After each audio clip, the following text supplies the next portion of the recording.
Hello friends, good morning. मैं Vikram Singh Tomar, director of Tomar IAS academy and ex bank PO UCO bank. आज आपका एक maths का नए topic pie chart and its concepts में स्वागत करता हूं। आइए, टाइम को बिल्कुल भी बर्बाद करे बिना हम इसकी शुरुआत करते हैं। पाई चार्ट जो होता है 3 तरीके से एग्जाम में पूछा जाता है: single pie chart, double pie chart और pie chart with table, pie chart with bar graph. आपने मेरी बात को सुना होगा, आपको समझ में आ गया होगा। इस तरह ये पाई चार्ट आपको दिख रहा है, ये सिंगल पाई चार्ट है। कभी कभी वो डबल पाई चार्ट पूछते हैं तो डबल पाई चार्ट कहलाता है। कभी कभी वो पाई चार्ट के साथ टेबल पूछते हैं और कभी कभी पाई चार्ट के साथ वो टेबल प्लस बार ग्राफ भी पूछते हैं। तो ये 3 या 4 तरीके से पाई चार्ट आता है। पाई चार्ट के 2 क्वेश्चन हमेशा एग्जाम में आते ही है, 5 दूनी 10 नंबर के। बैंक PO में कम से कम आप ये मान के चलिएगा कि पाई चार्ट का जो स्कोर है वो 15 और 20 नंबर के आसपास घूमता है। SSC में भी कम से कम 5 से 10 नंबर का पाई चार्ट आता है। ये UPSC में भी एक क्वेश्चन 5 नंबर का पाई चार्ट से आता है, ये प्री। इस तरह से रेलवे जो LIC हो सभी एग्जाम में इसका बहुत इंपॉर्टेंट एक रोल है। Now next topic, without wasting a single moment. पहला क्वेश्चन है कि भाई ये क्वेश्चन आपको दिख रहा है, यहाँ लिखा हुआ है पाई चार्ट में कि various expenditure in publishing a book. एक किताब को पब्लिश करने में, प्रिंटिंग करने में हमें कुछ खर्चा आएगा परसेंटेज वाइज। भाई प्रमोशन का कॉस्ट कितना, 10%, प्रिंटिंग का कॉस्ट कितना है 20%, ट्रांसपोर्टेशन कॉस्ट कितना हमारा 10%, पेपर का कॉस्ट कितना है 20%, 25%, बाइंडिंग का कॉस्ट कितना है 20% और रॉयल्टी का कॉस्ट कितना है 50%। तो एक्चुअली होगा क्या कि इस सवाल में हमारे पास टोटल वैल्यू का होना जरूरी था। और यहाँ लिखा हुआ है various expenditure in publishing a book. तो यहाँ इसने टोटल नहीं दिया कि टोटल में कितना खर्चा हुआ, 1 लाख रुपए का खर्चा हुआ या 50,000 का खर्चा हुआ या 25,000 का खर्चा हुआ या 20,000 का खर्चा हुआ। इस तरह के जो क्वेश्चन होते हैं वो ब्लाइंड क्वेश्चन कहलाते हैं। इनके आंसर हमेशा और हमेशा जो पाई चार्ट होता है उससे नहीं निकाल सकते।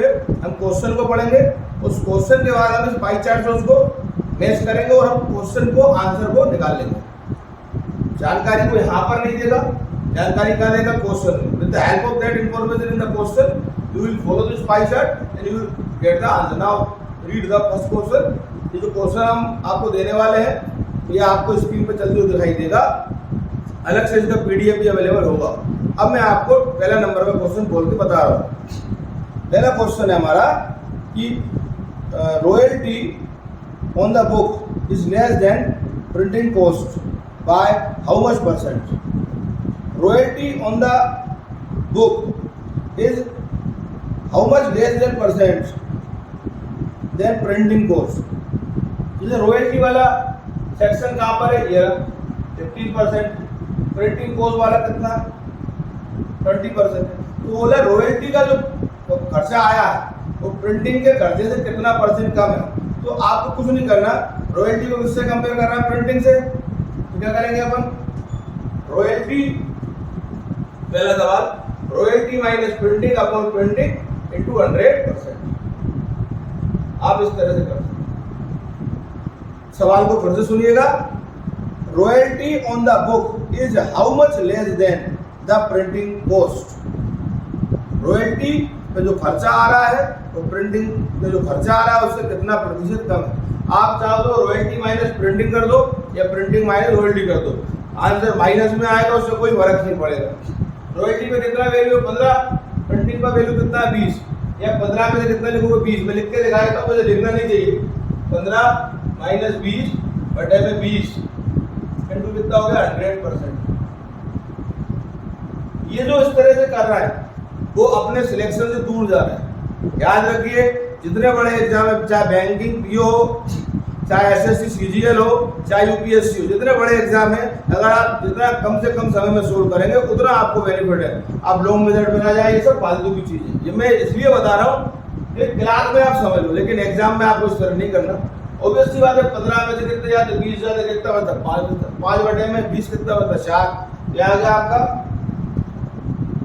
माइनस का 5 बटे में 20 इंटू 100, 20 पंजे 100, माइनस का 25, माइनस का 25। ये माइनस क्या बता रहा है, ये माइनस बता रहा है कि रॉयल्टी जो है वो प्रिंटिंग से 25% कम है।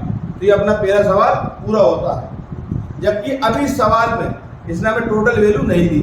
बहुत से लोग क्या करते हैं इस सवाल में, आप कई सारे यूट्यूब वीडियो देखेंगे, कई सारे बुक्स देखेंगे, वो टोटल एक्सपेंडिचर को क्या मान लेंगे, एक्स, या टोटल एक्सपेंडिचर कितना मान लेंगे, 1 लाख रुपए या 10,000 रुपये या 100 रुपये।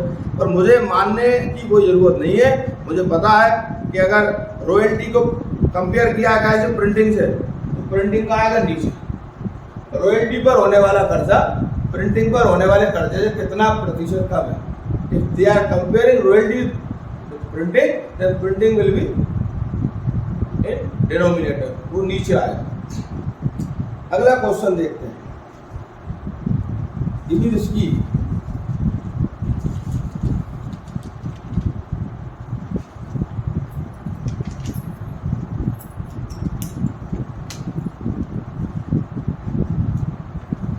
Uh, 52, 53. एक और क्वेश्चन है, the central angle of the sector corresponding to the expenditure incurred on royalty.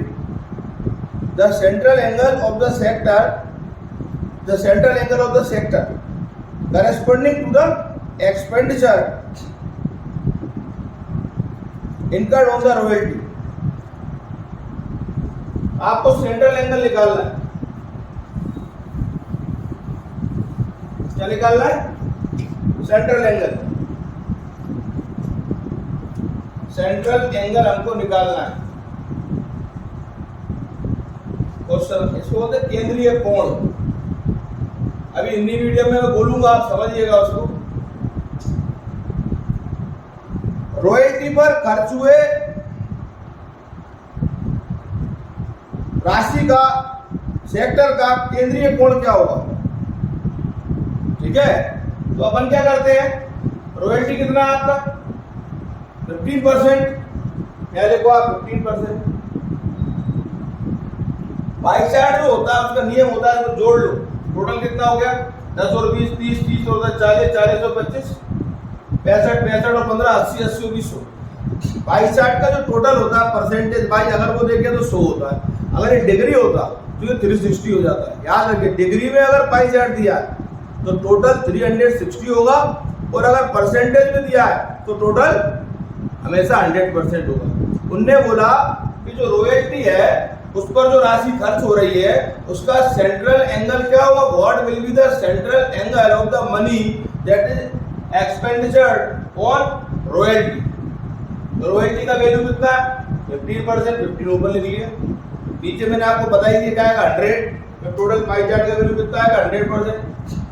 और हमें कन्वर्ट काय में करना है, इसको काय में करना है सेंट्रल एंगल में, तो मल्टीप्लाई करते हैं काय से 360 से, 360 डिग्री।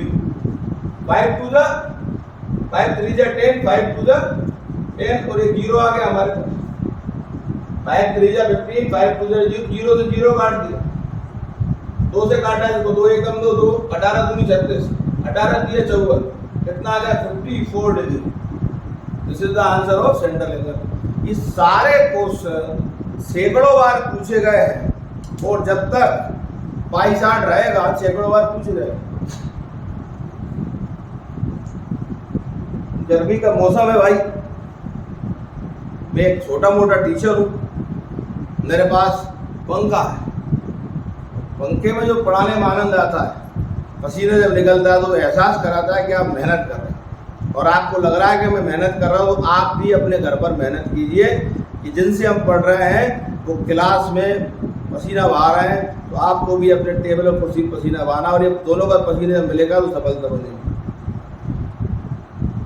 आगे अगला क्वेश्चन कि भाई यदि 5,500 प्रतियां प्रकाशित की जाती हैं और उन पर परिवहन की जो लागत है 82,500 रुपये आती है,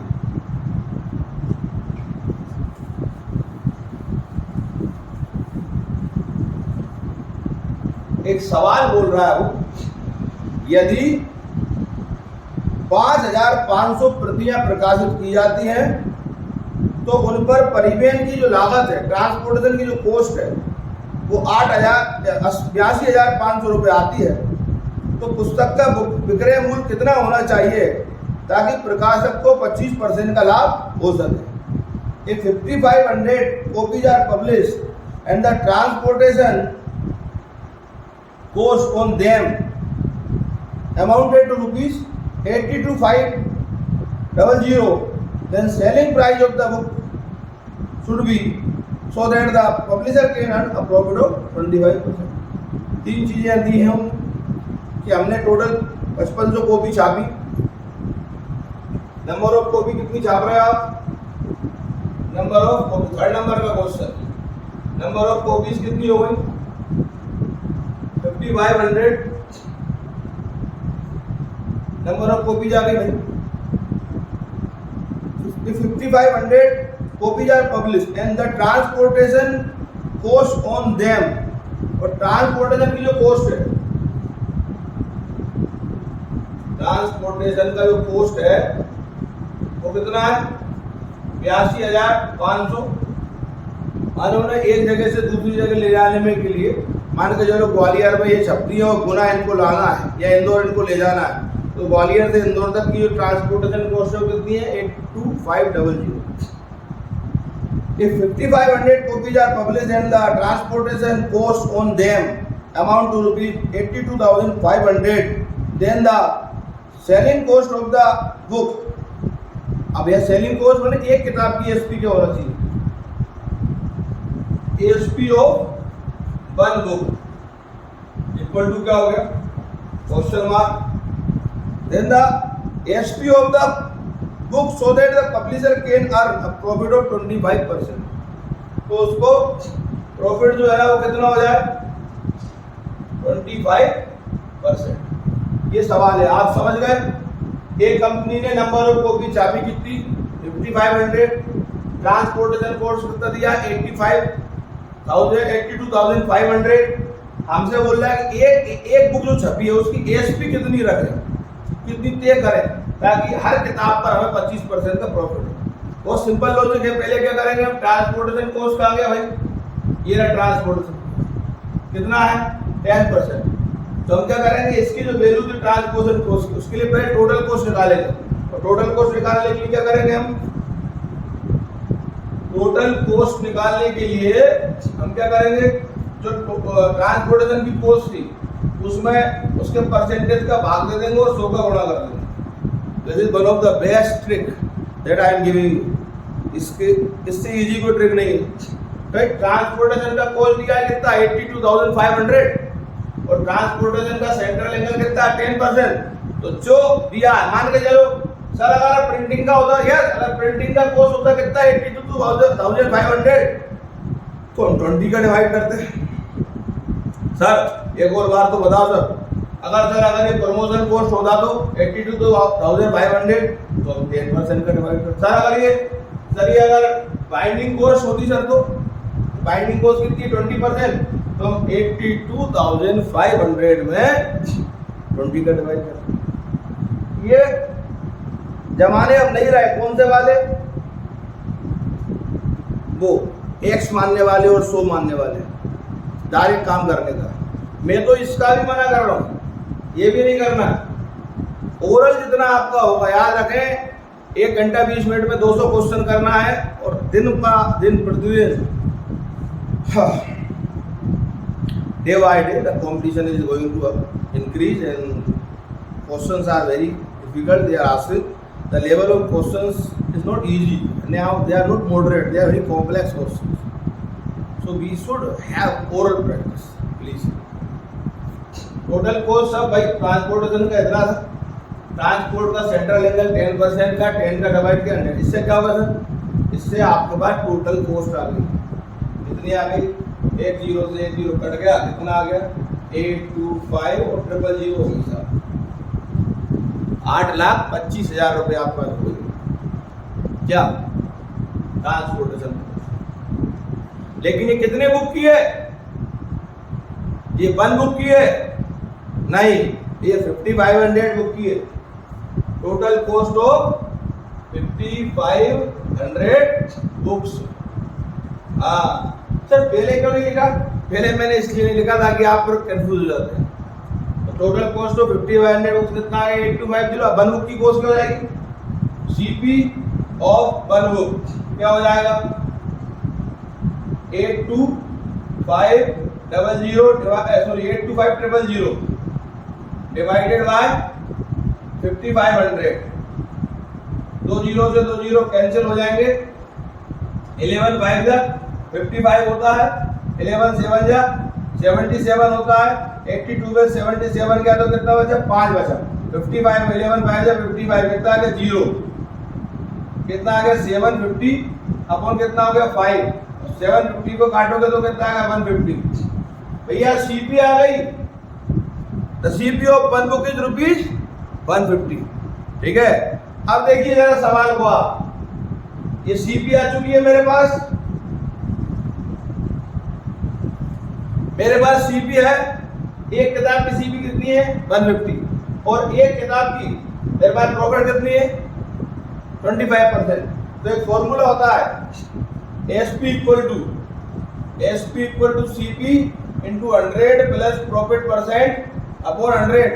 हटना पड़ेगा, याद करना पड़ेगा। सीपी कितना? 150 into 100 plus profit percent. Profit कितना आपको वो दिख रहा है? 25% का 125 ये रहा प्रॉफिट। और नीचे कितना आ गया? 100।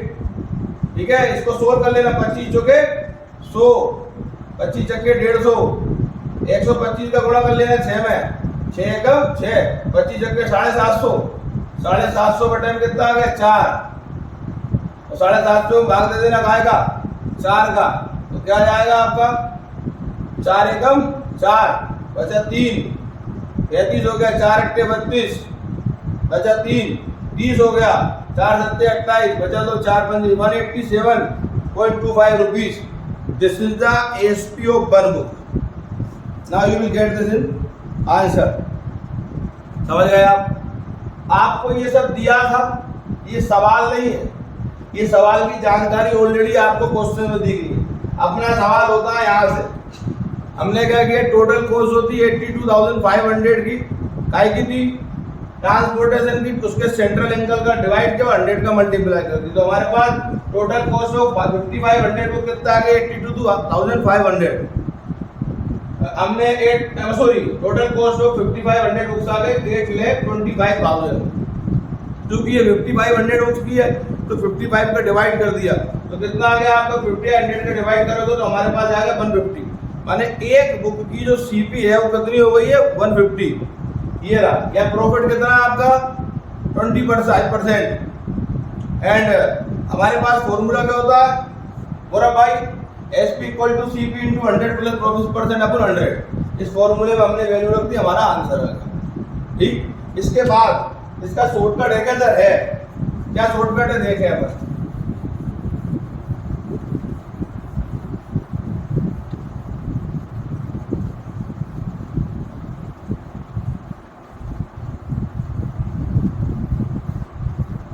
शॉर्टकट बता रहा हूं। तो ये कुछ लिखना नहीं था हमें क्या करना था? हमें पता था कि ये जो सीपी निकालेंगे अपन कैसे निकालेंगे? 82,500 दी थी काय की? ट्रांसपोर्टेशन की कॉस्ट दी थी। उस ट्रांसपोर्टेशन की कॉस्ट में उसमें ट्रांसपोर्टेशन एंगल का क्या कर दो आप? क्या कर दो? डिवाइड कर दो। 10 का डिवाइड कर दिया, इंटू कर दो काय का? 100 का। ये नियम हो गया आपका।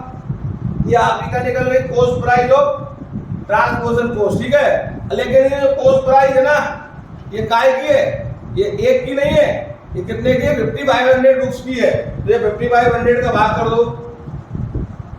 ये क्या आ गया? सीपी आ गया। ठीक है, अभी मुझे सोल्व करने की जरूरत नहीं है। अब मुझे क्या निकालना है? एसपी। ठीक है, तो पहले तो 2 जीरो से 2 जीरो काट दो, 1 जीरो से 1 जीरो काट दो।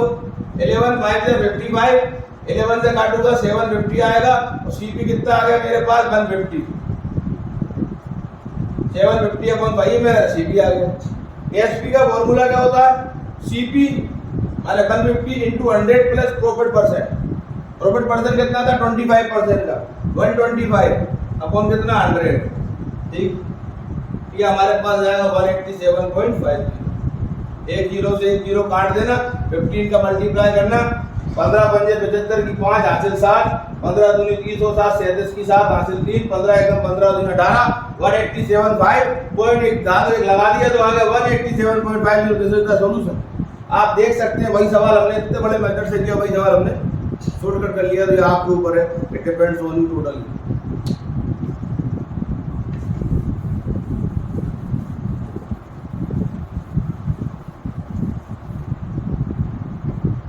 एक और क्वेश्चन है इसमें, if for a certain quantity of books the publisher has to pay 30600 as a printing cost, then the amount of royalty cost to be paid for these books is। Hindi में बोल रहा हूँ, यदि पुस्तकों की कुछ संख्या के लिए प्रकाशक को प्रिंटिंग कॉस्ट मुद्रण लागत के रूप में 30,600 रुपए का भुगतान करना पड़ा।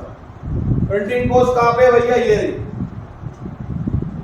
प्रिंटिंग कॉस्ट कितनी है? Printing cost 30600।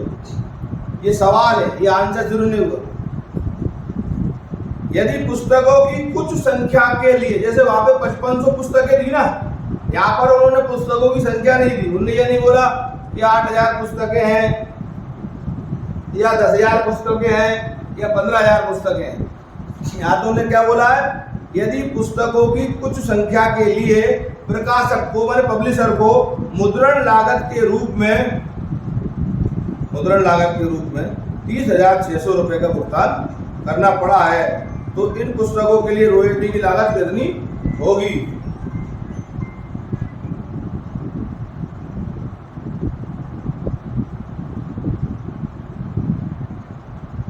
कितनी होगी?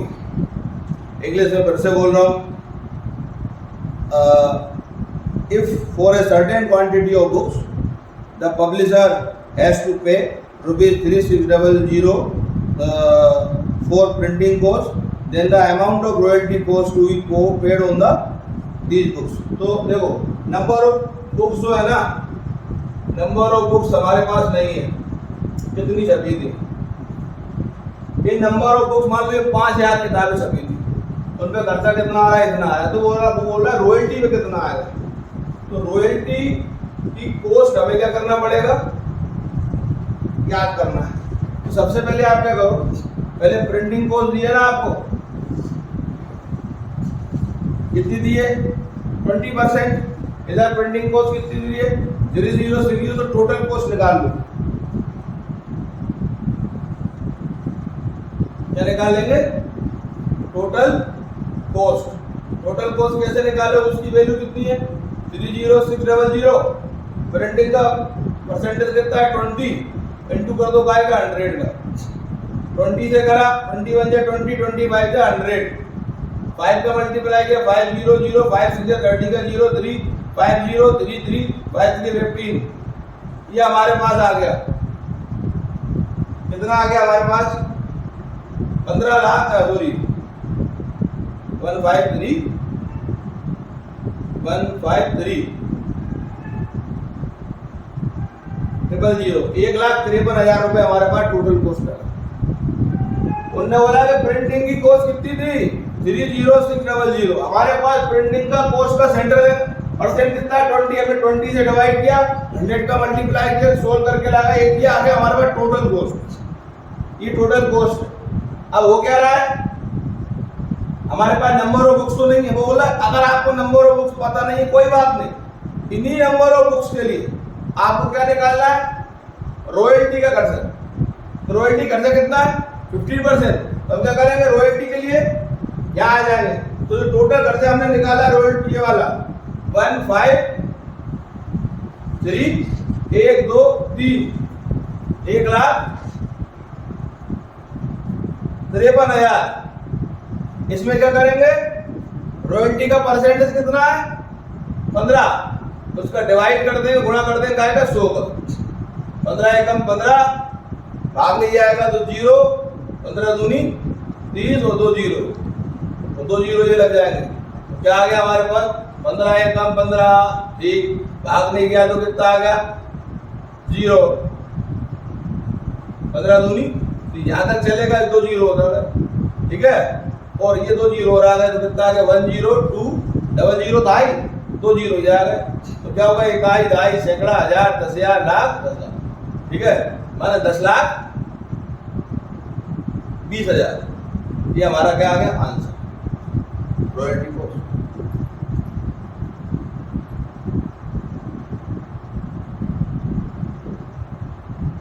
अब इसमें अगर वो हमसे पूछता है कि जो वैल्यू आ रही है हमारी 1,53,000, ये कितना था, तो आंसर आ जाएगा अपना 55।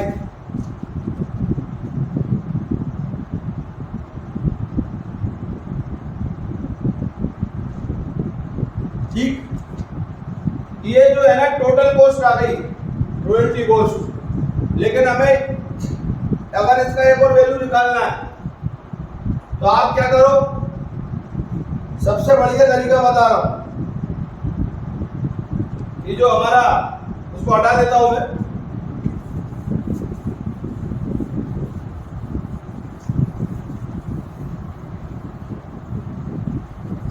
इसी सवाल का, जैसे उन्होंने बोला कि भाई ट्रांसपोर्टेशन कॉस्ट कितना दिया हमने, if for a certain quantity of books the publisher has to pay ₹30600 printing cost. Printing cost कितनी है, प्रिंटिंग कॉस्ट हो गई हमारी 30600, ठीक है। अगर उसको प्रिंटिंग कॉस्ट इतनी आती है, then the amount of royalty cost to be paid for these books, और हमें रॉयल्टी पे निकालना है, तो क्या करेंगे हम, क्वेश्चन में नंबर ऑफ बुक्स जो है ना हमारे पास क्या है पता नहीं है। बड़ा अच्छा सवाल है ये, मेरे को दोनों चीजें नहीं पता। एक सवाल है कि एक उस कंपनी ने अगर प्रिंटिंग कॉस्ट कितनी है, बुक्स को प्रिंटिंग करने की जो कॉस्ट है वो कितनी है 30,600, तो वो कह रहा है कि रॉयल्टी कॉस्ट कितनी होगी, जबकि आपके पास नंबर ऑफ बुक्स अवेलेबल नहीं है, तो कोई दिक्कत नहीं है। नंबर ऑफ बुक्स अवेलेबल नहीं है तो नहीं होने दो, आप सबसे पहले क्या करो, रॉयल्टी पे निकालना है आपको, रॉयल्टी कॉस्ट निकालना है, तो क्या करोगे आप, जो टोटल प्रिंटिंग कॉस्ट कितनी है 30,600, ठीक, इसका परसेंटेज कितना है प्रिंटिंग कॉस्ट का 20%, इसमें 20 से क्या करो, 20 से क्या करो डिवाइड करो, ठीक। और काय का निकालना है, रॉयल्टी का, डायरेक्ट 15 से क्या कर दो मल्टीप्लाई कर दो। आप बोलते हो तो 20 से डिवाइड करके 100 का मल्टीप्लाई करो, हाँ ठीक है, 20 से डिवाइड करेंगे फिर 100 का क्या करेंगे मल्टीप्लाई करेंगे, फिर अगली बार क्या करेंगे, फिर 15 से मल्टीप्लाई करेंगे और 100 से क्या करेंगे भाग देंगे, 15% निकालना है, ये टोटल कॉस्ट रहेगा। तो इसलिए मैंने क्या शॉर्टकट बताई कि 30,600 में जो प्रिंटिंग का सेंट्रल एंगल है 20%, उसका डिवाइड कर दो, और जिसकी पूछा है उसका क्या कर दो गुणा कर दो। तो इसको अगर अपन काटेंगे तो 500 को 20 और 5 दिया 15, 3 से काटेंगे तो 4 सत्ते 28, बचा 2, 4 से 24, बचा 2, 4 पंजे की 0, 76 50 इंटू 3, 3 0 का 0, 3 5 15 की 5 हासिल 1, 30 18 और 1 19 का 9 हासिल 1, 30 22,950। वो जो वैल्यू निकाली थी हमने वो टोटल की निकाली थी, और ये हमने काय की निकाल दी, पर्टिकुलर एक सेंट्रल एंगल, दोनों में बहुत अंतर, ध्यान रखिएगा। अगला क्वेश्चन है, 4 क्वेश्चन हो चुके हैं।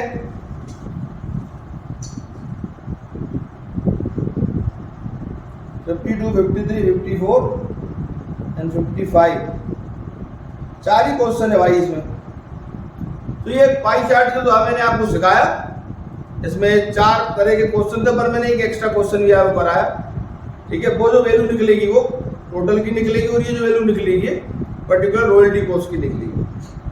आइए कुछ और क्वेश्चन हम आज करते हैं जो अलग अलग टॉपिक हैं और अलग अलग एग्जाम में पूछे जाते हैं। हमारे पास इसका सॉल्यूशन होना चाहिए।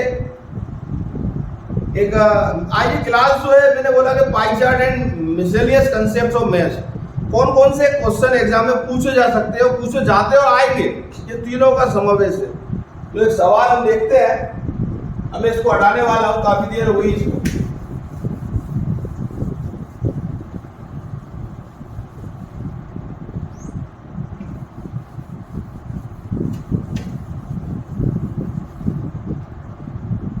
चलिए, ये क्वेश्चन है,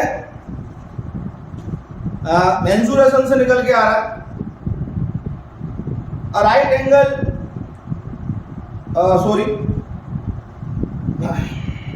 a right triangle beside 9 centimeter and 12 centimeter and 15 centimeter is rotated about the side of 9 centimeter to form a cone. Then the volume of the cone so formed is. कौन सा related question है ये हमारा? कौन आप सब समझते हैं? सोपती के आकार का होता है इस तरह से,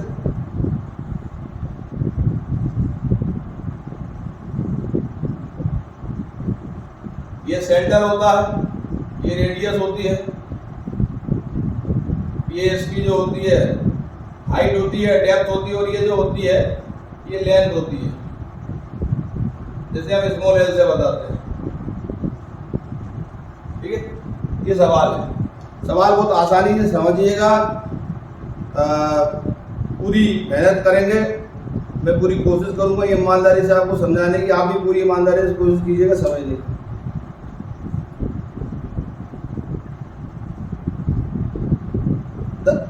9 सेंटीमीटर, 12 सेंटीमीटर और 15 सेंटीमीटर लंबी भुजाओं वाले समकोण त्रिभुज को, समकोण त्रिभुज आप समझते हैं, ये समकोण त्रिभुज होता है,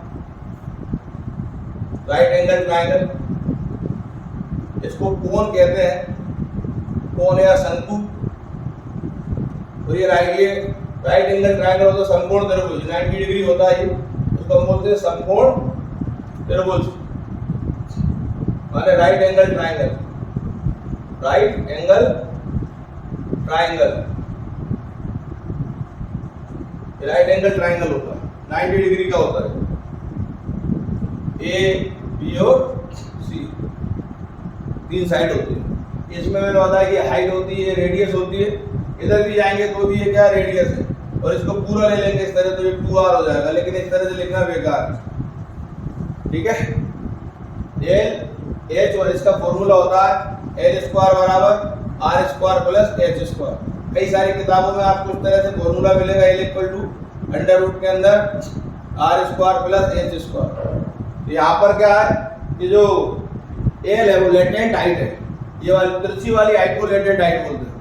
एच क्या है? डेप्थ है उसकी या रियल हाइट है, और आर क्या है? उसकी रेडियस है।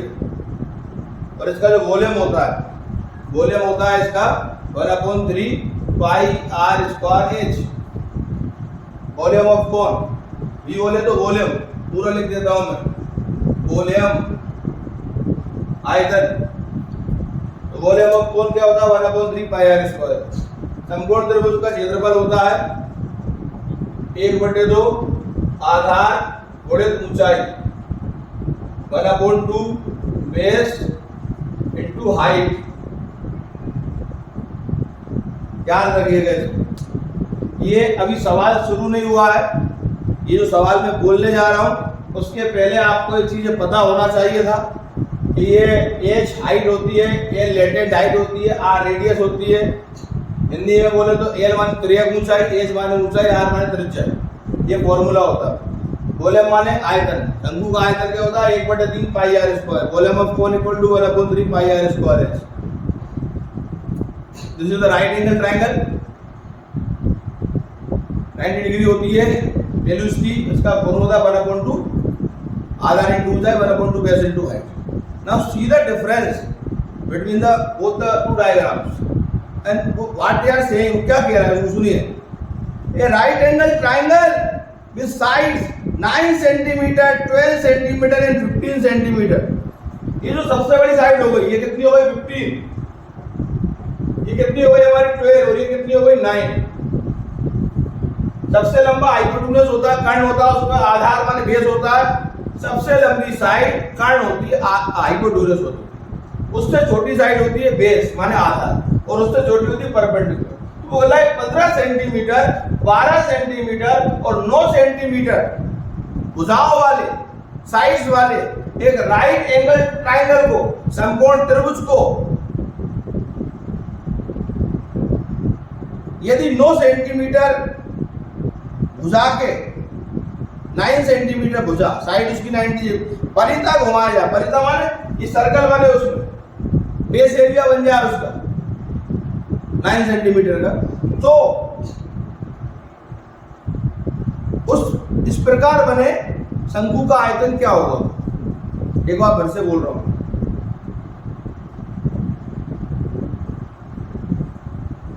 One more time. A right angle triangle with side 9 centimeter, 12 centimeters and 15 centimeter is rotated, उसको मोड़ा गया है about the side 9 सेंटीमीटर की साइड से to form a cone, एक कोन बनाने के लिए। The volume of the cone is so formed is, इस प्रकार जो कोन बनेगा उसका वॉल्यूम क्या होगा। देखो ये एक तांबे के तार का ट्रायंगल था, उसको मोड़ के एक कोन बना दिया, तो इन दोनों में जो वॉल्यूम होंगे ना वो कैसे होंगे, बराबर होंगे। माने ये वाला जो है, ये दोनों चीजें कैसी होनी थी, बराबर। इसको ही तो बदला है, इसको ट्रायंगल को बदला है क्या है, कोन में। हिंदी वालों को बोल देता हूँ, 9 सेंटीमीटर, 12 सेंटीमीटर और 15 सेंटीमीटर भुजाओं वाले समकोण त्रिभुज को यदि 9 सेंटीमीटर भुजा के परिता माने चारों ओर घुमाया जाता है तो एक शंकु बन सके, और इस प्रकार बने शंकु का आयतन कितना होगा। तो मैंने आपको बता दिया 1/3 पाई आर स्क्वायर एस। तो इसमें अपन क्या करेंगे, क्या अपना फॉर्मूला क्या है, 1/3 पाई आर स्क्वायर एस। तो रेट रेडियस कैसे निकालो, जो बेस एरिया होगा काय का, ट्राइंगल का, तो काय का काम करेगा, रेडियस का। तो ये जो है ना बेस एरिया होता है, बेस एरिया माने आधार का क्षेत्रफल, आधार का क्षेत्रफल, ये क्या होता है, पाई आर स्क्वायर बेस एरिया। हर एक वो चीज जिसका लोअर साइड सर्कल के फॉर्म में वो बेस एरिया कहलाता है, वो पाई आर स्क्वायर कहलाता है। तो इसके ऑप्शन है 327 पाई सेंटीमीटर क्यूब, 330 पाई सेंटीमीटर क्यूब और 334 पाई सेंटीमीटर क्यूब और 324 पाई सेंटीमीटर क्यूब। तो इसका ऑप्शन से अपन करेंगे, तो पहले तो अपन इसका फॉर्मूले से क्या करेंगे, वैल्यू निकालें 1/2 इंटू बेस इंटू हाइट से, उस वैल्यू को इसके बराबर रखें। जब तक आपके पास एल नहीं होगी आप आर और एस नहीं निकाल सकते। तो आपको एल निकालने के लिए, क्योंकि फॉर्मूला होता है 1/3 into pi are square S, ठीक है, ये मैंने आपको बता दिया। तो इसका यही हो रहा है यहाँ पर, जो त्रिज्या हमारी वो क्या हो जाएगी 9 और जो ऊंचाई है वो कितनी 12, क्यों हो जाएगी, क्योंकि यहाँ पर दो चीजें चल रही हैं, एल हमारे पास है नहीं है और उन्होंने पूछा भी नहीं है, उन्होंने बोला इसके हिसाब से हमने मोड़ा उसको, इसके हिसाब से। तो एक आपने फॉर्मूला देखा होगा, कर्ण का वर्ग बराबर लंब का वर्ग प्लस आधार का वर्ग, hypotenuse square equal to perpendicular square plus base square. ये होता है हमारा, केस निकालना पड़ेगा। तो हम क्या करेंगे, जो कोण का वॉल्यूम निकालेंगे, तो भाई निकाल देता अगर आने की जरूरत नहीं मुझे, तो क्या हो जाएगा आपका 1/3 इंटू पाई इंटू आर का एरिया क्या हो जाएगा 9 का स्क्वायर और एस कितना हो जाएगा 12, क्योंकि इसकी जो सबसे बड़ी वाली साइड होती है वो इन दोनों के सम के स्क्वायर के बराबर होती है। वहां देखिए एस का स्क्वायर बराबर P square plus B square. तो ये जो साइड है हमारी हाइपोटेन्यूज, इसको नहीं लेंगे हम, इसको बेस बनाकर घुमा रहे हैं, तो रेडियस क्या हो जाएगी 9, मैं आपको बार बार बोल रहा हूँ, और हाइट क्या हो जाएगी 12। अगर इसको घुमाना है तो बेस बनाकर तो रेडियस क्या हो जाती 12, हाइट क्या हो जाती है हमारी 15, इसको बनाना है होते 15 को, जिसको आप बेस बनाकर घुमाओगे वो रेडियस बन जाएगी, और सेकंड वाला क्या बन जाएगा आपका हाइट बन जाएगा। तो अपन डायरेक्ट लिख सकते हैं, तो अपन अगर आपको समझ में नहीं आ तो अपन लिख सकते हैं r इक्वल टू कितना होगा 9 सेंटीमीटर, और एज बराबर कितना हो गया आपका 12 सेंटीमीटर। सर कहां से ले लिया आपने, ये दिया 9 सेंटीमीटर, ये दिया 12 सेंटीमीटर। ये बहुत टिपिकल क्वेश्चन होते हैं ये, मतलब मेंसुरेशन के, पर मैंने बहुत कोशिश करी आपको बताने की कि जब भी किसी ट्राइंगल को जिसकी 3 साइड दी हो, और सबसे बड़ी बात होता है राइट एंगल ट्राइंगल है, तो जो उसकी जो हाइपोटेन्यूज होती है हम उसे नजरअंदाज कर देते हैं, क्योंकि मैंने दिखाया आपको कि वो हाइपोटेन्यूज का स्क्वायर परपेंडिकुलर के स्क्वायर प्लस बेस के स्क्वायर के बराबर होता है, तो वो साइड काउंट नहीं होती, ठीक, क्योंकि कोण में केवल 2 चीजें होती हैं, आर और एच। हम जब निकालते हैं volume 1/3 pi are square H, तो जो बेस एरिया है ना वो इस साइड को बनाकर घुमाया गया है, तो रेडियस कितनी हो जाएगी 9, और हाइट क्या हो जाएगी हमारी 12। तो हमारा फॉर्मूला क्या हो गया, देखो आप एक स्टेप और देखना, 1/3 इंटू पाई 9 माइनस कितना हो गया, 2 बार लिख दूं 9 इंटू 9, और एज कितना हमारे पास 12, 3 से काटूंगा तो इसको 12 को पीछे के 12, 9 नाम कितने हो गए 81 इंटू 4 इंटू पाई, 4 एकम 4 4 अट्ठे 32, 324 पाई काय में था सेंटीमीटर में, centimetre. One of the best question था, आता है और आता रहेगा, कभी नहीं रुकेगा। मेरे चेहरे से पसीना आप देख रहे हैं, ये आपको बता रहा है कि पूरा कंसेप्ट मैंने आपको उलट का फेंका है। बाकी मैं चाहता आपको क्वेश्चन नंबर कौन सा था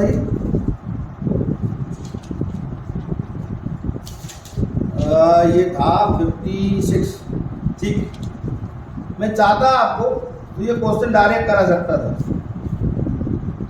ठीक है। क्या हो रहा है, आप गौर से देखिएगा, इसका शॉर्टकट क्या था। अब इतना कौन करेगा पेपर में सर, बिल्कुल नहीं करेंगे। तो जब भी इस तरह का सवाल आया आपके पास पेपर में, तो इतना किसी को नहीं करोगे।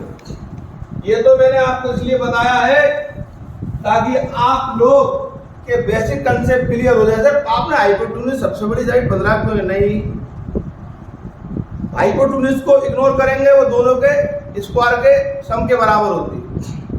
जिस साइड से घुमाते हैं वो रेडियस बन जाती है, और उसकी करस्पॉन्डिंग साइड हाइट बन जाती है। ध्यान रखिए। अभी देखिए क्या करते हैं इसमें, वॉल्यूम क्या होता है, कौन का 1/3 pi are square H. Are कहां से आता है 1/3, पाई कितना हो गया पाई, आर कितना हो गया 9 का स्क्वायर एच कितना हो गया हमारे पास 12। तो यहाँ पर आप कहते कि सर आप घटा रहे हो, सर 9 कहां से आ गया। मैंने बोला कि वो तांबे के तार का ट्राइंगल था, 9 सेंटीमीटर से उसको घुमाया तो क्या बनेगा बेस एरिया, जो मैंने बताया था आपको, रेडियस 9 हो जाएगी, और हाइट क्या हो जाएगी, वो जो उसकी दूसरी एडजेसेंट साइड थी वो उसकी हाइट हो जाएगी। बस इतना और कुछ नहीं। क्योंकि अगर हम देखें उसको कोण भी लगभग अगर यहाँ से नीचे से डिलीट कर दिया जाए, एक ट्राइंगल ही होता है, लेकिन ये ट्राइंगल प्लस सर्कल दोनों का सम होता है। चलिए एक सवाल और आ रहा है, वो देखिए जरा। v इक्वल टू एक और कर रहा हूं कोण पे पाई आर स्क्वायर। एक अगला सवाल है, volume of right circular cylinder, sorry ये सिलेंडर आ गया भाई। सिलेंडर का क्या होता है, ये तो कोण का है cylinder, pi are square. Sir दोनों में अंतर क्या है, देखो दोनों में जमीन आसमान का अंतर।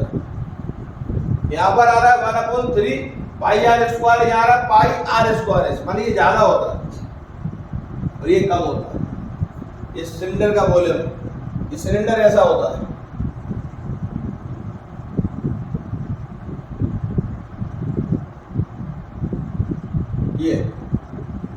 ये इसका सेंटर होता है O और ये रेडियस होती है, ये इसकी हाइट होती है H और ये भी इसकी सेंटर होता है और ये इसकी रेडियस होती है। इसमें लेटेंट ऐसे बात है ना L लेटेंट हाइट, इसमें नहीं है, एडजेसेंट नहीं होता ये।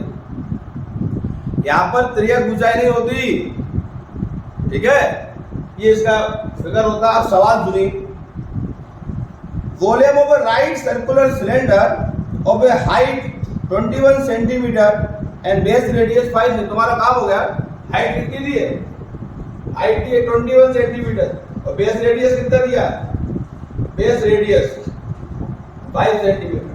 बोल रहा भाई रेडियस नहीं बोल रहा, base radius, this is the base. Now see that jug, now see this glass, now friends see this glass, no see this glass, this is the base area, this one, now see this,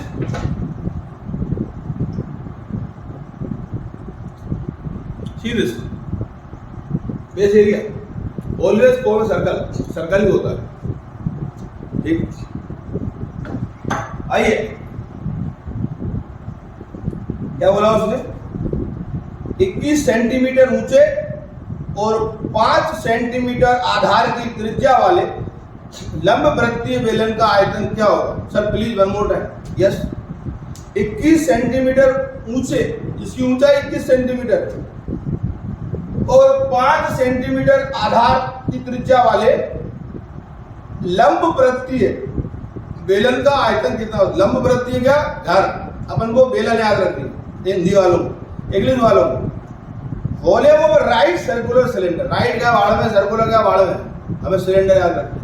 volume of A right circular cylinder of height 21 centimetre and base radius of 5 centimetre is, तो हम जब जानते हैं value रख दो, पाई की value क्या होती है 22/7। अगर अभी तो आपने पाई की वैल्यू नहीं रखी थी, कोई अकॉर्डिंग टू ऑप्शन आता है, अगर ऑप्शन में पाई आ रहा है तो फिर मेरे को पाई की वैल्यू रखने की जरूरत नहीं है, लेकिन अगर ऑप्शन में पाई नहीं आ रहा तो मुझे पाई की वैल्यू रखना पड़ेगा। Oh my God, radius r कितना है 5, तो 5 कितनी बार आएगा, 2 बार इनटू 5। बेस कितना है मेरा 21, ये 20, 7 3 जा 21, 5 5 जा 15, 15 into 3 45, 22 into 45, 45 दूनी 90 की 0, 45 दूनी 90 990 सेंटीमीटर क्यूब, तो बोले वजन क्यूब में होता है 990 सेंटीमीटर क्यूब।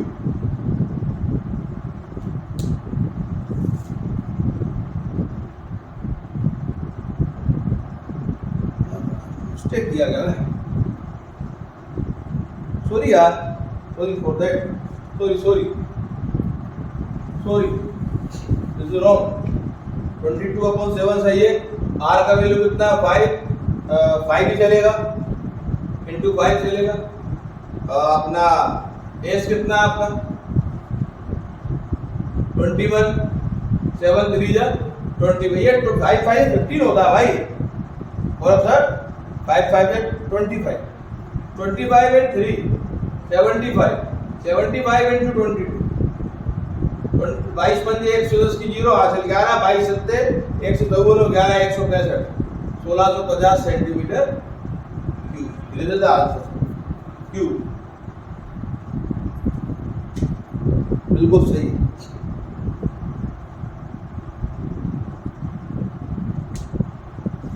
बिल्कुल सही है।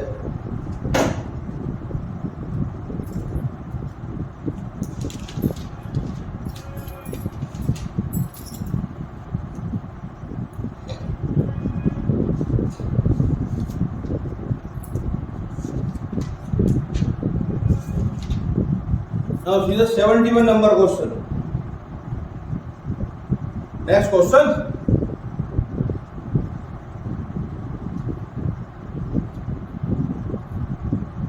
A, B, C invested their capitals in a business in the ratio of their periods of investments are 2:3:4 and their profits are in the ratio of 4:9:8. Find the ratio in which they invested the money. सवाल है A, B and C invested their capitals in a business. तीन दोस्त थे ABC, उन्होंने एक business में पैसा लगाया। पैसा लगाने के बाद उन्होंने उस बिजनेस को शुरू किया। तो मैं आपको पहले एक फॉर्मूला लिखूंगा, उसके बाद इस सवाल को आगे बढ़ाऊंगा। एक फॉर्मूला होता है profit ratio equal to money into time. A ratio, B ratio, C। आप ध्यान रखिएगा कि जब आप पार्टनरशिप का सवाल कर रहे होंगे तो आपको इस फॉर्मूले को हमेशा याद रखना है, profit ratio equal to money into time. क्योंकि ये मिसलेनियस क्लास है, मैंने आपको बोला था अलग अलग क्वेश्चन मुझे कराना है। वो क्वेश्चन जो एग्जाम में आते हैं उनके पैटर्न आपको समझाना है। Profit ratio equal to money into time. ABC को अपना पैसा लगाना है बिजनेस में। तो सवाल क्या है? A, B and C invested their capitals in a business if the ratio of their periods of investment are 2:3:4। जो टाइम का रेशो कितना उनका ABC का? टाइम का 2:3:4। If the ratio of their periods of investment are 2:3:4 and their profits are in the ratio of 4:9:8, और उनका जो profit ratio है ABC का, आएगा रेशो प्रॉफिट का, वो कितना है? जो प्रॉफिट रेशो उनका है वो है 4:9:8 के रेशो में। Then find the ratio in which they invested money। तो उनके मनी का रेशो हमको निकालना, ठीक है? ABC का मनी का रेशो हमको निकालना है। सवाल बहुत अच्छे से आप समझ गए हैं। हिंदी में फिर से बोल देता हूं। A, B और C ने व्यापार आरंभ किया, अपनी पूंजी लगाई, ये पता नहीं कितनी लगाई। A ने कितने लगाए, B ने कितने लगाए और C ने कितने लगाए। याद रखिए, जब धन समान होता है, मान के चलो तीनों ने 1-1 लाख रुपए लगाए होते तो उसकी कोई वैल्यू नहीं होती, हम गुणा नहीं करते। यहाँ पे 1 लाख रुपए नहीं लिखते हम। अगर उन तीनों ने 1 साल के लिए लगाया होता, अर्थात समय समान है, तो भी हम उनको नहीं लिखते यहाँ पर। अर्थात when time and money are same, we will not multiply। Sir एक बार प्लीज दोबारा बोल रहा भाई, हमारा काम बोलने का, तुम्हारा काम सुनने का। अगर उन तीनों ने 2-2 लाख रुपए लगाए होते तो बिल्कुल यहाँ पे हमें किसी का 2-2 लाख लिखने की जरूरत नहीं पड़ती। अच्छा सर, उन सबने 6-6 महीने के लिए लगाया होता, बिल्कुल सही, तो उनके टाइम की मल्टीप्लाई करने की जरूरत नहीं। मल्टीप्लाई कब करना है? जब उनका पैसा भी अलग हो और उनका टाइम भी अलग हो। तो उन्होंने कहा कि 3 दोस्त थे ABC, उनने कुछ पैसा एक बिजनेस में लगाया, उनका जो लाभ हुआ, लाभ आया उनका का 498। ये लाभ का अनुपात है प्रॉफिट रेशो डिफरेंट। इसका मतलब इनने पैसा भी डिफरेंट लगाया और टाइम भी क्या लगाया था, डिफरेंट। क्योंकि हमारा फॉर्मूला क्या होता है? Profit ratio equal to money into time. हम प्रॉफिट रेशो निकालते हैं। अगर हमारे पास मनी और टाइम है तो हम प्रॉफिट रेशो निकाल लेते हैं। फॉर एग्जाम्पल, जैसे A ने लगाए 5000 रुपए और B ने लगाए कितने? 7000 रुपए, और दोनों कितने हजार के लिए? 1 ईयर और 1 ईयर। तो प्रॉफिट रेशो क्या होता है? A ratio B equal to क्या जाएगा? 5000 इंटू 1 रेशो 7000 इंटू 1। A ने 5000 लगाया ना, कितने साल के लिए? 1 साल के लिए। तो money into time, money into time. B ने कितने लगाए? 7000, कितने साल के लिए? 1 साल के लिए, मनी इंटू टाइम। इसलिए तो मैंने बोला था अगर दोनों का टाइम सेम है, यहाँ भी 1 ईयर, यहाँ भी 1 ईयर, यहाँ भी 2 ईयर, यहाँ भी 2 ईयर, यहाँ भी 3 ईयर, यहाँ भी 3 ईयर, तो हमें मल्टीप्लाई करने की जरूरत नहीं है। तो मन का मल्टीप्लाई करें, कोई फर्क पड़ने वाला है? मैं तो कह रहा हूँ 2 ईयर होगा तो क्या होगा? इसमें भी 2 का मल्टीप्लाई होता है, इसमें भी क्या होगा? 2 से 2 कैंसिल हो जाता है। हमारा क्या हो गया 3 जीरो से 3 जीरो कैंसिल और रेशो कितना आ गया 5:7। ये दो तो एग्जाम्पल, अगर उन्होंने ए ने 5 लगाया होते बी ने 7 लगाए होते, लेकिन टाइम और पीरियड सेम है तो मल्टीप्लाई नहीं होगा। अब सिमिलरली क्या होता कि बी ने भी कितने लगाए होते 5000, तो टाइम कोई होता कितना 1 ईयर या 2 ईयर, तो रेशो क्या हो जाता है ए रेशो बी 1/1।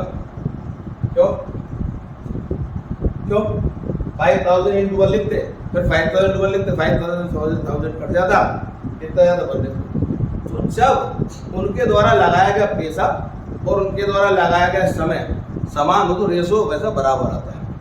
लेकिन अगर उनके द्वारा लगाया गया पैसा और उनके द्वारा लगाया गया समय ये दोनों ही अलग अलग हैं, तो ध्यान रखिएगा ये हमें बता रहा है कि ए बी सी का जो प्रॉफिट का जो रेशो है बहुत छोटा क्वेश्चन है, पर मैं क्वेश्चन नहीं करा रहा हूँ, मैं चैप्टर करा रहा हूँ। बहुत छोटा क्वेश्चन, 1 सेकेंड उड़ेगा गया। ये बता रहा है कि सर डैम श्योर है उन्होंने पैसा भी अलग अलग लगाया था और उनके टाइम भी कैसे थे अलग अलग। जनरल नॉलेज की चीज़ें थी, मैंने आपको सिखा दी। अब हमारा सवाल है, हमारे सवाल के अंदर तो हमें क्या निकालना है भैया, रेशो निकालना है। तो हम क्या करेंगे, प्रॉफिट रेशो क्या होता है ये दिया हमने, दिया है ना ये फॉर्मूला, इसका उपयोग करेंगे अपन। प्रॉफिट रेशो कितना दिया 4:9:8। अब ए का हिस्सा कैसे निकालेंगे, ए रेशो बी रेशो सी। ए का धन आपको पता है क्या, नहीं पता, पता हो तो बता दो, मुझे तो नहीं पता। तो मैंने क्या मान लिया x मान लिया। कितने महीने के लिए लगा रहा है, टाइम तो दिया आपने 2 बी को क्या मान लेंगे y कितने 3 और सी को कितना मान लिया z कितना हो गया 4। कितने तो समझ रहे नहीं आया समझ में। अरे भैया फॉर्मूला क्या होता है, profit ratio, Gaurav ji profit ratio equal to money into time, money into time. उन्होंने सवाल में कहीं भी ये नहीं कहा कि उन तीनों ने एक समान राशि लगाई, तो मैं एक समान नहीं मान सकता। एक कुछ लोग मान लेते हैं एक, वो भगवान की कृपा से चमत्कारी पुरुष होते हैं, मैं नहीं मान पाऊंगा, क्योंकि maths is not giving me the authority to assume X for everyone. मेरे को मैथ्स ने पावर नहीं दिया है, तो आप देखोगे तो 2 दूनी कितना होता है 4, 3 दिया कितना होता है 9, तो 4 दूनी कितना होता है 8। कितना आ रहा है हमारे पास 2 3 2, आंसर आ गए 71। और अब भाई तुमने ट्रिक नहीं देखी हमारी, क्या ट्रिक है दोस्तों, प्रॉफिट रेशो हमने दिया था क्या था 498। फॉर्मूला क्या होता है ऊपर लिखा हुआ है, सर्दी जिनकी आंखें सब देख रहे।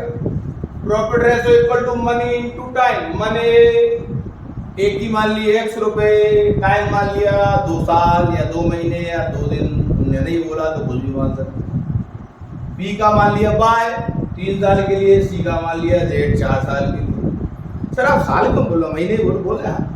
ए का x रुपए 2 महीने के लिए, बी का y रुपए 3 महीने के लिए, सी का z रुपए कितने महीने के लिए 4 महीने के लिए, ठीक है।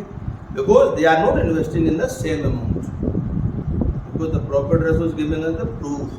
If the profit ratios are different, it means the money invested by them was different and the time period they took in the business was different.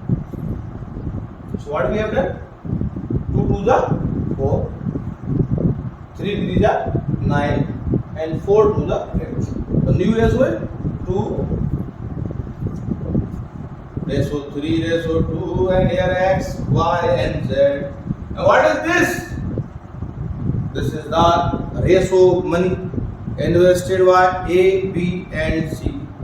अब जिनको यहाँ तकलीफ हो रही है उनके लिए एक और तरीका है कि भाई प्रॉफिट रेशो दिया है और टाइम का रेशो दिया है, तो मनी का रेशो निकालना आएगा एबीसी का, आएगा मनी का, है ना। अगर प्रॉफिट रेशो दिया है और टाइम का रेशो दिया है तो काय का निकालना है, मनी का। तो क्या करो, प्रॉफिट वाला जो रेशो है,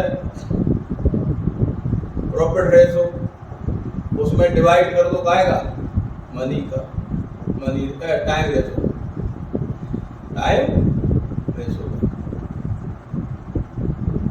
ठीक। प्रॉफिट रेशो कितना था आपका, 4, 9 एंड 8, ठीक है। ए के लिए प्रॉफिट का रेशो कितना है 4, तो ए के लिए टाइम का रेशो कितना था 2/2। ए के बी के लिए प्रॉफिट कितना है 9, ठीक है। टाइम कितना है बी के लिए 3। ए के लिए प्रॉफिट का रेशो कितना है 8। ए के लिए टाइम का रेशो कितना है 4, 2 दूनी 4, 3 दिया 9 और 4 दूनी 8। आप ऐसे करोगे तब भी वहीं पहुंचोगे और ऐसे करोगे तब भी वहीं पहुंचोगे। मैंने दोनों मेथड आपको सिखा दिए हैं, सारे बेसिक्स आपको सिखा दिए। एक और क्वेश्चन मैं आपको कराने वाला हूँ, and we are going then home with a relax mood.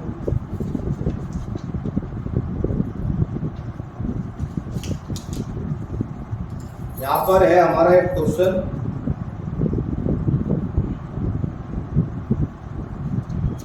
अच्छा क्वेश्चन है, मेंसुरेशन का क्वेश्चन है।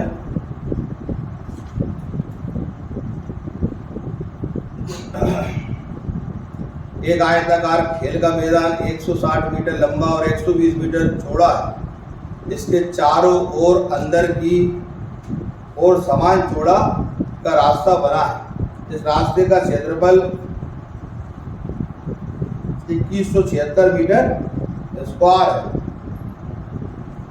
तो रास्ते की चौड़ाई ज्ञात कीजिए, ठीक। कैसे निकालेंगे, ये कुछ समझ में नहीं आया आपको, मैंने बोला हमेशा आता है, मैंने जो शॉर्टकट बताऊंगा मैं भी, इसका शॉर्टकट बताया था ना मैंने, ऐसा कैसे इसका भी एक शॉर्टकट बताऊं।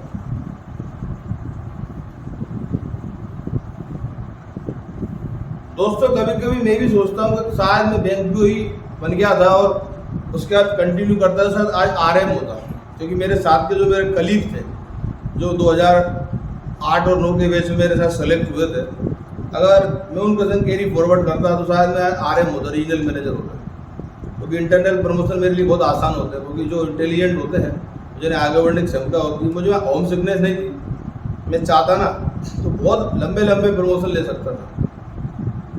तो मेरी ज़िंदगी का पहला प्रमोशन, जो पहली पोस्टिंग थी, वही साउथ में थी, चेन्नई।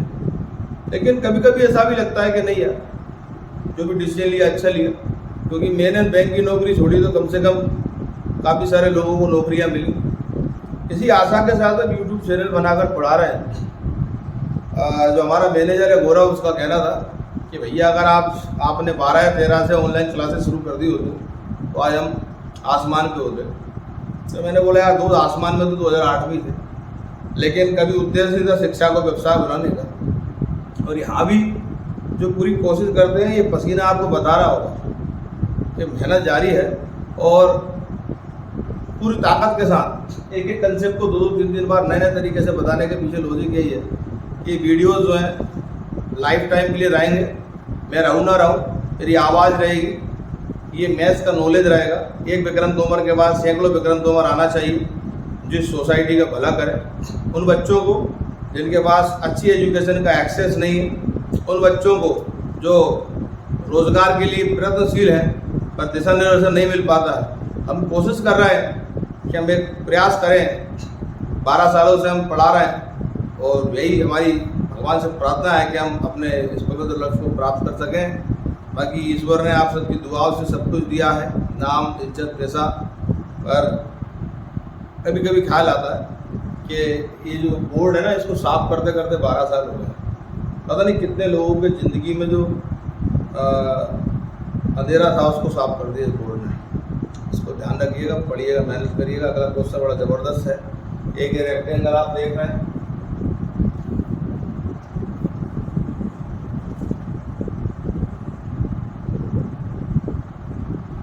एक रेक्टेंगल। मेरी राइटिंग थोड़ी अच्छी नहीं है, आप समझिएगा। एक आयताकार खेल का मैदान 160 मीटर लंबा और 120 मीटर चौड़ा है। ये जो लेंथ है ये 160 मीटर है, तो ये चौड़ाई है ये 120 मीटर है। ठीक, चलिए अपन चाहे तो इसको बाहर भी लिख सकते हैं, यहाँ अंदर बनाने में भी काम आए। 120 मीटर ये लंबाई और ये चौड़ाई, आयताकार और रेक्टेंगल। एक हमारे पास रेक्टेंगुलर पार्क है, एक हमारे पास रेक्टेंगुलर फील्ड है, एक हमारे पास रेक्टेंगुलर प्लॉट है, कुछ भी हो सकता है। ये बोर्ड जो वो भी रेक्टेंगुलर है। तो इस रेक्टेंगुलर पार्क की लेंथ कितनी दी है? 160 मीटर, और इसकी जो ब्रेथ माने जो चौड़ाई दी है वो कितनी दी है? 120 मीटर। ठीक है, यहाँ तक आपको समझ में आ गया। इसके चारों ओर अंदर की ओर समान चौड़ाई का रास्ता बनाना, माने हमें यहाँ अंदर एक थिकनेस लेनी है। देखिए हमें चौड़ाई ले ली अपने की, माने ये भी x है, ये भी कितनी है? x है, और ये भी कितनी है? ये भी क्या? x है, और ये भी क्या? x है। फॉर एग्जाम्पल x माने 5 मीटर, 5 5 5 5, 10 मीटर 10 10 10 10 मीटर, 15 तो 15 15 मीटर, 20 तो 20 20 मीटर अंदर की तरफ। याद रखिए जब भी अंदर की तरफ बनेगा तो माइनस होगा, और जब भी बाहर की तरफ बनेगा तो प्लस होगा। दो तरीके बता रहा हूँ, पहले मैं आपको परमानेंट मेथड बता रहा हूँ। ये परमानेंट मार्कर दिमाग में छप गया तो कभी नहीं भूलोगे। पेपर में फोटो बनाने की कोई जरूरत नहीं है। फोटो हम इसलिए बना रहे हैं, फोटो में गुना की भाषा में बोल दो डायग्राम इसलिए बना रहे थे कि हमें समझ में आ जाए होने वाला क्या। जब भी आप अंदर आओगे तो माइनस, क्यों? क्योंकि ये साइड हमारी यहाँ से माइनस हो गई, ये साइड हमारी यहाँ से माइनस हो गई। ठीक, तो आपकी ब्रेथ का माइनस हो गई, तो कितनी का हो गई? 2। एक बार यहाँ से एक बार यहाँ से, तो मान लो 5 सेंटीमीटर कम हो जाती, तो हम 5 ही लिखेंगे, हम 10 लिखेंगे। तो हमारा 120 में से 10 चला जाता, कितना बचता? 110। सर एक बार समझा दो, कुछ लगेगा नहीं लगेगा। अगर ये 6 मीटर कम होती तो 6 ऊपर कम होगी और 6 नीचे कम, कितना होगा? 12। तो 120 में से कितना घटा देंगे? 12। कितना आएगा? 108। सर एक बार होगा, मान ले 15 कम हो जाए तो ये भी कितनी कम होगी? 15। तो कितना हो गया? 30। तो 120 में से 30 घटा माइनस हो गया। ठीक है, 90 आ गया। अब सर लेंथ का क्या होगा? सेम लेंथ में होगा। 15 इधर जाएगी तो 15 इधर जाएगी, 15 गई इधर, 15 गई, तो 15 दूनी 30। तो 160 में से कितना घटा दिया? 30। तो कितना था? 130। आगे समझ। अगर अंदर बनेगा रास्ता तो ध्यान रखिएगा माइनस होगा ही, अगर बाहर बनेगा तो ध्यान रखिएगा कि प्लस होगा ही। वही अगर 15 मीटर का रास्ता बाहर बन रहा होता तो 15 दूनी कितना होता? 30। क्या करते? जोड़ देते, इसमें 160 में नई लंबाई कितनी हो जाती? 190। वही इधर 15 ऊपर बढ़ती, 15 नीचे बढ़ती, कितनी? 30 बढ़ती, तो 120 में 30 जुड़ जाएगा, 150। मतलब आप समझ गए हैं कि एक्सटर्नल अगर वो इंक्रीज होगा तो we will go ahead and we will add, जोड़ देते। इंटरनल अगर हम जाएंगे तो वी विल गो माइनस, हम उसको कम करो, डबल। उधर 5 मीटर चौड़ा रास्ता था तो 5 घटा। No wrong, this is 100%। Both the sides are going down ना, दोनों सब्ट्रैक्ट होंगे, डबल सब्ट्रैक्ट होगा। तो 5 का दुगना 10 घटाइए, 15 का दुगना 30 घटाइए, 25 का 50 घटाइए। बाहर जा रहा है तो 5 का दुगना 10 जोड़िए, 15 का दुगना 30 जोड़िए, 25 का दुगना 50 जोड़िए। Next question. एक आयताकार खेल का मैदान है, 160 मीटर लंबा है और 120 मीटर चौड़ा है। इसके चारों ओर अंदर की तरफ एक समान चौड़ाई का एक रास्ता बना है। यदि इस रास्ते का क्षेत्रफल, इस रास्ते का जो बना है, ये वाला, ये वाला इस रास्ते का क्षेत्रफल आएगा। यदि इस रास्ते का क्षेत्रफल 2176 सेंटीमीटर है, यदि इस रास्ते का क्षेत्रफल कितना है, इन्हें दिया है भाई, मैं लिख देता हूँ, कंफ्यूज होगा मैं भी। रास्ते का क्षेत्रफल, इतनी सारी चीजें याद नहीं रख सकता। 2176 दिया भाई मीटर स्क्वायर हो। तो रास्ते की चौड़ाई याद करो, रास्ते की चौड़ाई बराबर क्या होगा, क्वेश्चन मार्क। ठीक, ये हमारे पास सवाल है। अब एक फॉर्मूला होता है रास्ते की चौड़ाई, रास्ते की चौड़ाई, चौड़ाई बोले तो ब्रेथ, BREADTH, ब्रेथ बराबर एक्सटर्नल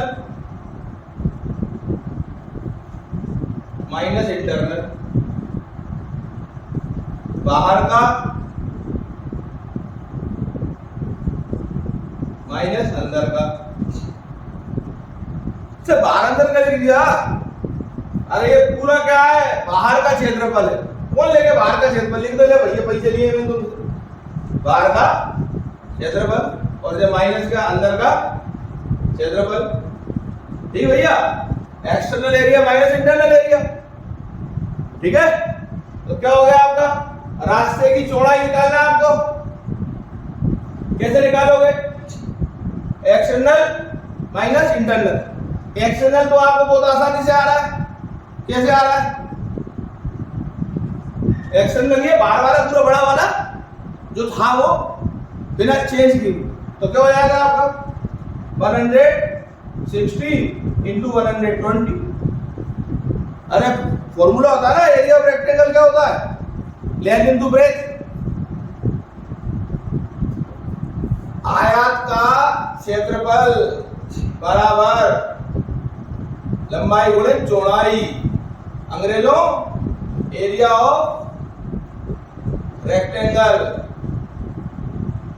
एरिया ऑफ रेक्टेंगल होता है लेंथ इंटू ब्रेथ।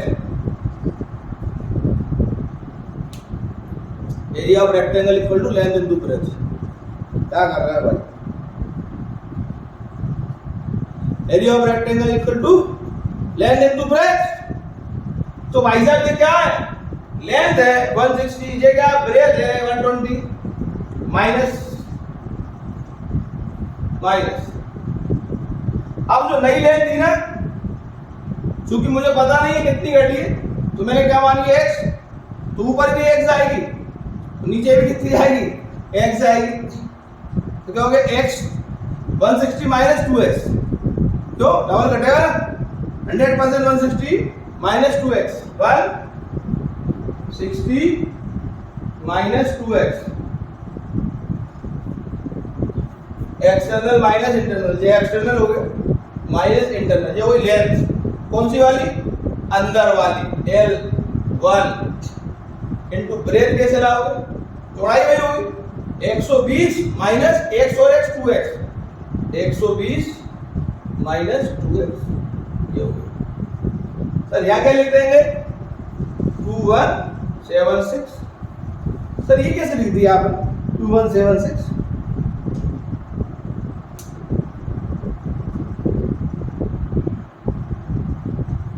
कैसे लिख दिया, या रास्ते का क्षेत्रफल। हाँ, ये हम क्या कर रहे हैं, इस बड़े वाले में से, हेलो फिर वन मोर टाइम, इस बड़े वाले में से, बाहर वाले में से इस अंदर वाले को घटा दिया हमने, एक्सटर्नल में से किसको घटा दिया, इंटरनल को। तो क्या बचा, ये लाइन वाला रास्ते का क्षेत्रफल, माने टोटल एरिया माइनस इंटरनल का एरिया, तो बचेगा किसका एरिया, रास्ते का। ये क्या रास्ते का एरिया है ना, रास्ते का निकाल कर रहा है रास्ते की चौड़ाई, इसलिए हमने लिख दिया। आप चाहो तो उसको हटा दो, यहां से इसको आप लिख सकते हैं, या लिख दो रास्ते का क्षेत्रफल, रास्ते का क्षेत्रफल। ठीक, क्या आ गया हमारा 216 इक्वल टू रास्ते की चौड़ाई वाला बाहर का क्षेत्रफल माइनस अंदर का क्षेत्रफल। ऑब्वियस सी बात है, लोग पूछते हैं सर कि ये जो आपने किया कि रास्ते की चौड़ाई निकालना है, निकालना, ये लिख दिया मैंने, लोग क्वेश्चन मार्क बराबर। ठीक, external minus internal. Sir external का ये जो पूरा है ना ये एक्सटर्नल, उसके अंदर एक छोटा बचा जिसकी लेंथ कितनी थी 160 माइनस 2x वो है, और चौड़ाई कितनी थी 120 minus 2x।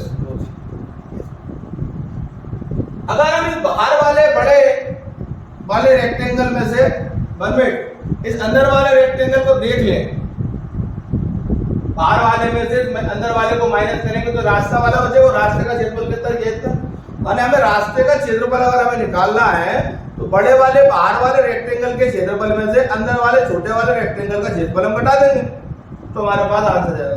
This is the one of the best, one of the complicated answer.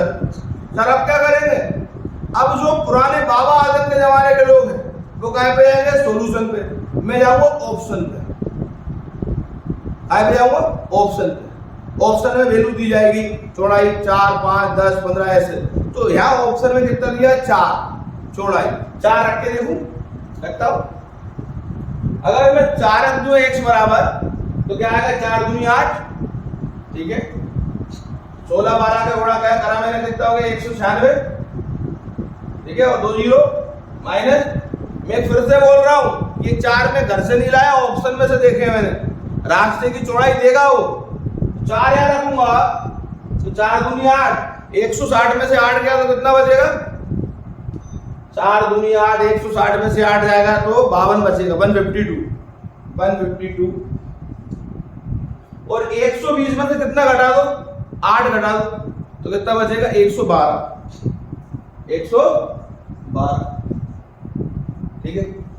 अब अपन 152 और 112 का गुणा करें, कितना 152 और 112 का, तो 152 और 112।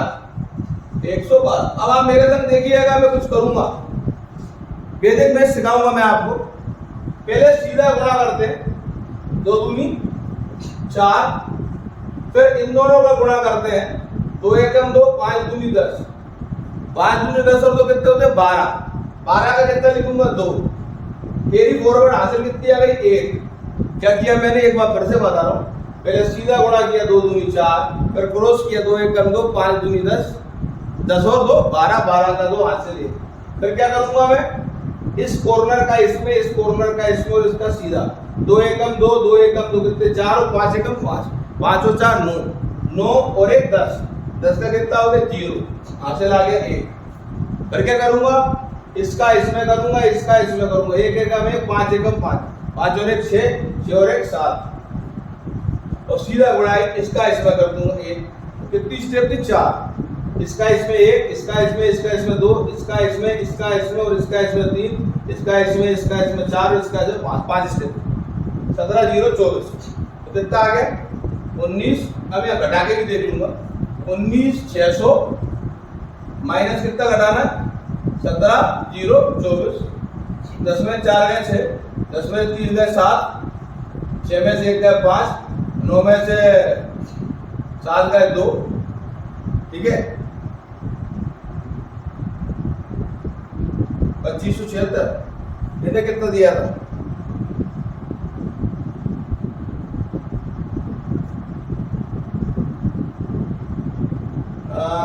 गलत करो, 2 दूनी 4, 5 दूनी 10, 2 एकम 2, 10 2 12 की 2 हासिल 1, 2 और 1 2, 2 एकम 2 4, 5 9 और 10 की हासिल 1, ठीक है। 5 1 5 6 7, 1 1 कम 1 17 0 24 ही आएगा। 10 में 4 के 6, 10 में 3 के 7, 6 में से 1 के 5 और 9 में 7 के 2, 2576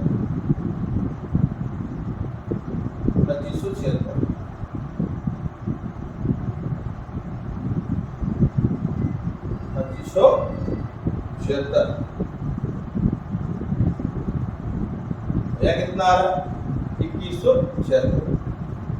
अगर हमने सारे गुणा भाग करके भी देख लिए तो भी हमारे पास जो है वैल्यू जो है 17 0 24 अगर हम घटाएंगे 19 200 में से, अरे भाई मुझसे गलती हो गई यार, प्लीज कंटिन्यू दिस, यार गड़बड़ हो गई हमसे, ये 19 200 है, 19 200 600 नहीं है। तो जब हम इसको 19,200 करेंगे ना, 19,200 जल्दी हम इसको करेंगे 19,200 और कितना आएगा 17,024। तो हमारा आ जाएगा 10 में 4 गया 6, 10 में 3 गए 7 और 2 में से 1 गया 1, 21,76। देखिए आप 21,76 21,76 बनवेट। आपने देखा x बराबर 4 रखने पर हमारे दोनों साइड कैसे आ गए, बराबर आ गए। LHS बराबर RHS 2176 इक्वल टू 2176। मतलब जो हमारी रास्ते की चौड़ाई है ना वो कितनी 4, ये कितना है 4 है। 4 ऊपर जाएगा 4 नीचे जाएगा, कितना होगा 8। नई लंबाई कितनी रही 112, कितनी होगी 112। तो यहाँ हमारी 4 दूनी 8 160 हो जाती है। नई लंबाई कितनी, नई चौड़ा कितना जाएगा 152। नई चौड़ाई 112, नई लंबाई 152। तो इस तरह से एक अच्छी क्लास आज हमने करी। आपने देखा जल्दबाजी मैंने भी की तो मुझसे भी कैलकुलेशन मिस्टेक्स हुई, तो थोड़ा सा ध्यान रखिए, क्योंकि मैं इसके पहले ऑफलाइन होता हूँ फिर ऑनलाइन होता हूँ और दिन भर बिजी शेड्यूल रहने के कारण थोड़ा सा कभी कभी थक जाता हूँ। तो आपने अच्छी क्लास सीखी, मुझे आशा है कि आप इसका एग्जाम भरपूर उपयोग करेंगे। नेक्स्ट वीडियो में नेक्स्ट क्लास पर मिलेंगे। Till then good bye. Bharat माता की जय, वंदे मातरम।